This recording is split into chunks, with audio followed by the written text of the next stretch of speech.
C'est vrai que parfois on peut se demander en quoi certains défauts peuvent devenir des qualités. Je vous amène ici à l'écoute du nouveau, enfin d'un instrument virtuel que j'ai trouvé sur Piano Book. C'est Grandma's Piano en format DS. Je vais le mettre un peu plus grand ici pour nous permettre de le voir.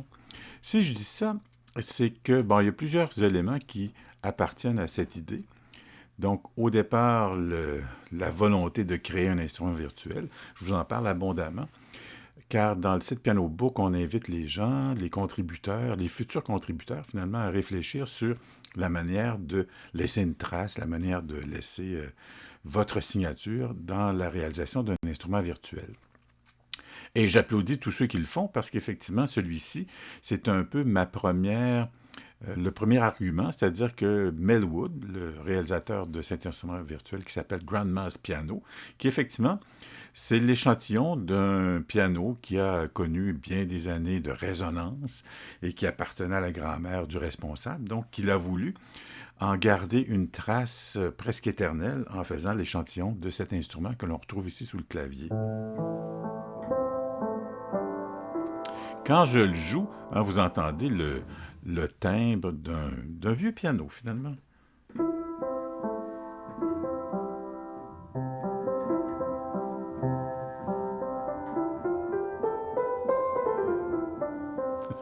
ça, nous, ça nous ramène dans toutes ces tics hein, de faire des gammes, en fait, de faire des clins d'œil. Et on voit ici dans le format DS, donc il y a quelques éléments qui amènent à donner un caractère ou modifier un peu le caractère de l'instrument. Il y a keys, tone, le délai et le reverb. En ce qui concerne les keys, c'est un peu subtil. Je vous le fais. Si vous avez un casque, on l'entend un petit peu plus. C'est quand on relâche les notes. Hein, vous l'entendez un peu là. Donc le mouvement du retrait des marteaux qu'on entend, c'est très subtil. Mais ça fait partie de cette petite option que vous pourrez donc manipuler en fonction de la couleur qu'on insère dans le cercle qui nous donne effectivement le niveau maximal. Tone, c'est un peu la même chose.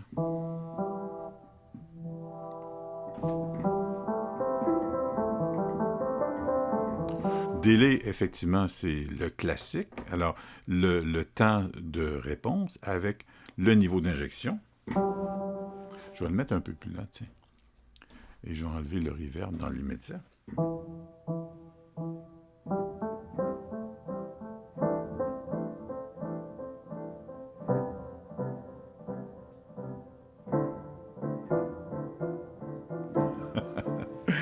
Donc, le temps de réponse et évidemment le niveau d'injection ici. Je le mets plus rapide.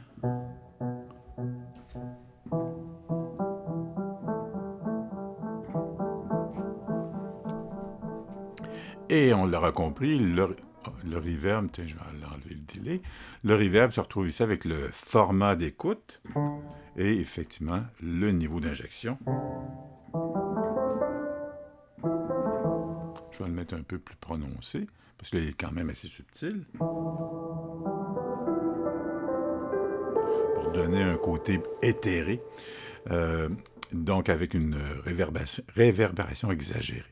Donc, on a un peu la même chose, le format et le niveau d'injection.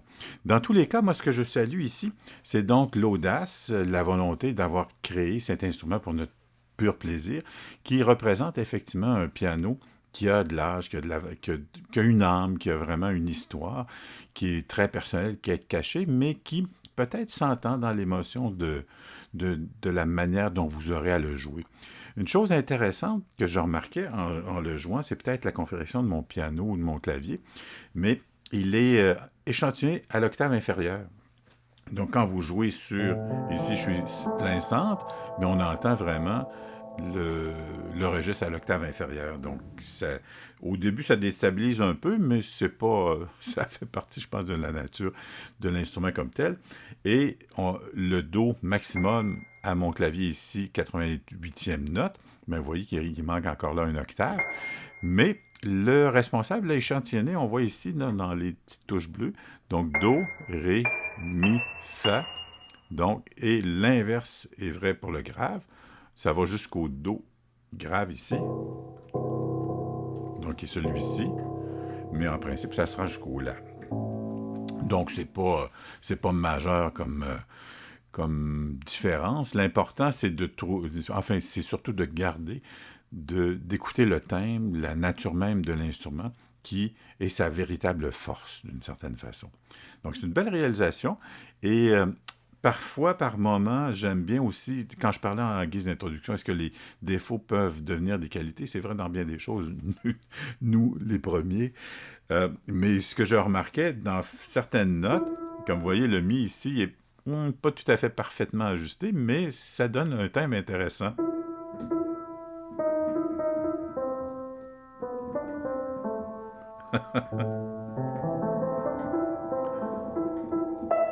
Comme celui-ci aussi. Hein.